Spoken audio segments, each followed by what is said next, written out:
The first one came on a Tuesday, sliding through the sky above Osaka like a hallucination made of muscle and teeth. Kenji Watanabe saw it from the roof of his apartment building, where he had gone to fix the satellite dish after the morning news cut out mid-sentence. He stood with a wrench in his hand and watched the thing bank lazily between two towers, its gray belly catching the October light, its caudal fin sweeping left-right-left with that slow hydraulic patience that sharks had used for 400 million years.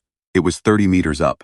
There was no water. There was no reason. He went downstairs and told his neighbor, Mrs. Hashimoto, who had lived in the building for 30 years and had survived 2 earthquakes and 1 husband. She looked at him the way she always looked at him, the way people look at someone they have quietly decided is unreliable. And she said she would pray for him. He called the ward office.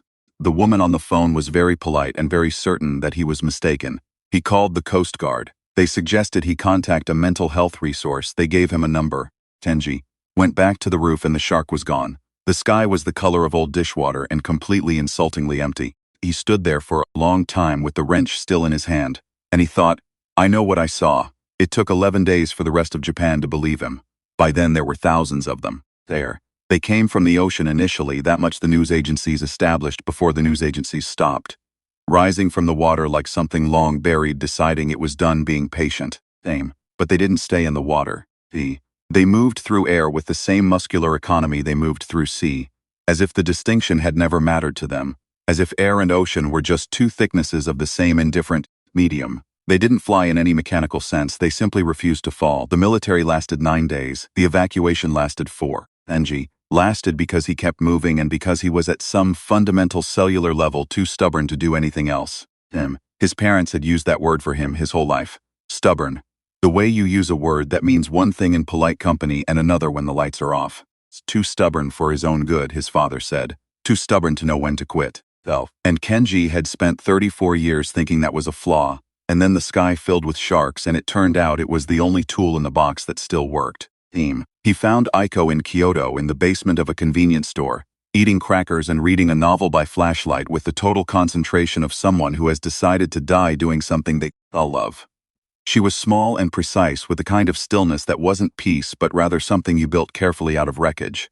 Her husband had not made it out of Tokyo. He didn't talk about it. She carried a photograph in her shirt pocket the way some people carry a stone. They moved together for 6 weeks. North mostly, following cold air and the theory that the sharks preferred warmth. It wasn't much of a theory, it was what they had. Aiko was the one who figured out the fire. He'd been an industrial chemist before. Before meant something specific now, a hard border in time. And she thought in formulas the way other people thought in words. He found an acetylene rig in an abandoned construction depot outside Sendai, and she built something with it that Kenji couldn't follow technically but understood practically, a backpack-mounted torch that could burn at a temperature the sharks seemed to genuinely dislike. Not enough to kill them, but enough to make them decide somewhere else was more interesting. Like a flare, he said. Like a very angry flare, she said. She passed him the igniter and their fingers touched, and he thought, I am going to lose her, not because he was pessimistic, because he had started to understand what kind of story he was in. He lost her on a Wednesday outside Morioka when a shark the size of a transit bus came through a warehouse wall like it was tissue paper. Kenji was on the far end of the building. He heard her torch, that specific hiss and roar, and then he heard it stop, and then there was only the wet sound of the shark working and the slow creak of a collapsing roof beam. He sat in the rubble for a long time. He had the torch in his hands. He didn't remember picking it up. At some point it started to rain. He noticed the invincibility on the 3rd day after. He'd been walking without particular direction, burning through whatever the torch would reach, not caring about conservation, not caring about much. A shark hit him somewhere outside Hanamaki. A glancing blow, tail strike, the kind of thing that should have shattered his spine. He went through a concrete divider at speed. He lay there coughing dust and then he stood up, and his hands were bleeding but everything was in the right place. And the shark circled once and then drifted away, as if he tasted wrong. He found another wall the next day, tested it at speed, got up. He stood in front of a structural collapse and let the rubble come down, got up. He began to understand that something had changed in whatever invisible negotiation his body was having with physics. He didn't know why. He didn't particularly want to examine it. He was stubborn enough to take a gift without demanding an explanation. He started walking north, then east, toward the coast, toward the sea, toward the source. He was the last person alive in Japan as far as he could tell, and he was walking toward the thing that had ended everyone he'd ever loved. and the only reason he could articulate was that someone had to. The mushrooms grew along the coast in great circular colonies, bioluminescent, wrong, Dane. They hadn't been there before. He'd seen photographs of this stretch of a white coastline when it was ordinary, when it was just rocks and sea wind and fishing boats. The mushrooms pulsed with a faint amber light at irregular intervals, like a heart beating in the wrong rhythm, and when Kenji ate one, because he was desperately hungry and because he had recently discovered he was very difficult to kill, the world did something it had no right to do. He went up, not metaphorically, not in any spiritual sense that could be sanitized into comfort. He went up in the physical, literal, kinetic sense, through the atmosphere and past the point where atmosphere stopped being something you could breathe and into the void beyond. And he didn't die, which surprised him less than it probably should have. The earth below was a blue circle with the wound of Japan visible even from this distance, the sharp dark water around the coast, the gray smudge where cities had been. He held the torch in both hands. In vacuum he knew that, he held it anyway. The golden shark was already there. It was enormous in the way that something has to be enormous to make space itself feel crowded. 100 meters, maybe more, its scales throwing back sunlight in plates of hammered gold, its eye the size of a transit hub and completely without expression, without cruelty, without anything that he mapped to a human category. The eye that watched him was geological, patient in the way that continental drift is patient. It had been circling the planet since before Japan had a name, and it was looking at him with something that was perhaps the closest it could come to curiosity. A faint, titanic surprise that anything, though small, had managed to arrive. Kenji understood in that moment what he was looking at, not an animal, not a force of nature, though it wore both those shapes. Something that had looked at humanity, looked at all the cities and the arguments and the photograph in Aiko's shirt pocket, and the 6 weeks of walking north and the wrench he'd been holding on a Tuesday when the world cracked, and decided it was done waiting. He thought about what Aiko had said, like a very angry flare. He had no fire in vacuum. He had no leverage, no weapon, no theory, no plan that any competent person would recognize as a plan. And what he had was the torch in his hands and his body's inexplicable refusal to die, and 34 years of being told he didn't know when to quit. He started moving. The golden shark came for him with the slow inevitability of a tide, its mouth opening on darkness, on something that was less an absence of light and more an active erasure of it. Kenji tucked the torch against his chest and let the closing gap have its way with him until the last possible moment. The way you fall into something rather than running from it.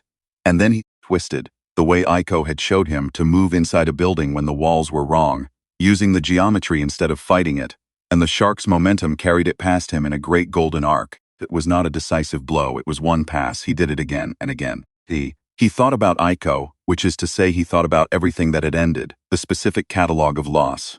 The way she read in flashlight, the chemical precision of her thinking, the way she dead, very angry flare with the ghost of a smile on a gray morning that he hadn't known would be close to the last good one. He wasn't angry. He had moved past anger a long time ago, somewhere around the third collapsed wall he'd walked out of. What was underneath anger, when you cleared it away, was something quieter and harder, a refusal. Simple cellular refusal to let what had happened be the end of the sentence. He had no fire, he had the torch. In the gold light vacuum on his 9th pass inside the sweep of those massive jaws, Kenji opened the torch's valve as wide as it would go and triggered the igniter. Vacuum doesn't support combustion. Everyone knows this. But Kenji's body had been renegotiating its relationship with physics for weeks, and apparently the renegotiation had been more thorough than he'd understood. The torch ignited on pressurized acetylene that was its own oxidizer, blue-white and ferocious, and the flame hit the underside of the golden shark's jaw at point-blank range with the full force of everything that very angry means when a human uses it. The shark convulsed. Thought died. It did not die. Not in any clean sense, not in any sense that a story would let you describe as a victory without footnotes. That it buckled, and it dove, and it shed a sound that was not a sound so much as a frequency that Kenji felt in his fillings and his chest, and the back of his eyes, a frequency of something vast and old, encountering for the first time the specific texture of a human who will not stop. Then Kenji hung in the dark above the earth and watched the golden shark fall, not fall exactly, but diminish, contracting toward the atmosphere in a long spiral, smaller and smaller against the blue circle below, until it was just a glint and then it was nothing. He held the empty torch with both hands. Silence was complete, which is the only way silence can be when there is nothing around you to absorb it. He floated in it for a long time. He thought about the roof of his apartment building, the wrench, the Tuesday, the satellite dish that never did get fixed. He thought about 11 days of being the only person who knew. He thought about how that felt, how it always feels to be the one person in the room who can see what's coming, and how the loneliness of it is not really about being alone. It's about the weight of knowing something true that hasn't happened yet. He looked down at what was left of Japan. The shark dark water around its coastline was already changing. He could see it even from here, the gray beginning to break apart, some quality of the pressure releasing, the water returning to its own color, not healed, not finished. But the siege was over, and that was different from the siege continuing, and right now different was enough. He thought, I have to get down. He thought, there is going to be a great deal of work. He thought, Aiko would say start with what you know and figure out the rest as you go. He looked at the torch in his hands, the empty valve, the singed casing, the scorch marks on his fingers that didn't hurt, because his fingers had renegotiated pain somewhere around week 3 of the end of the world. He started moving toward what was left of home, not because he had a plan. Not because he knew what he'd find or how to rebuild it, or what a person does in the aftermath of being the last man in Japan who decided the last man in Japan was not going to be the end of Japan. Because someone had to. And because he was at some fundamental cellular level too stubborn to do anything else.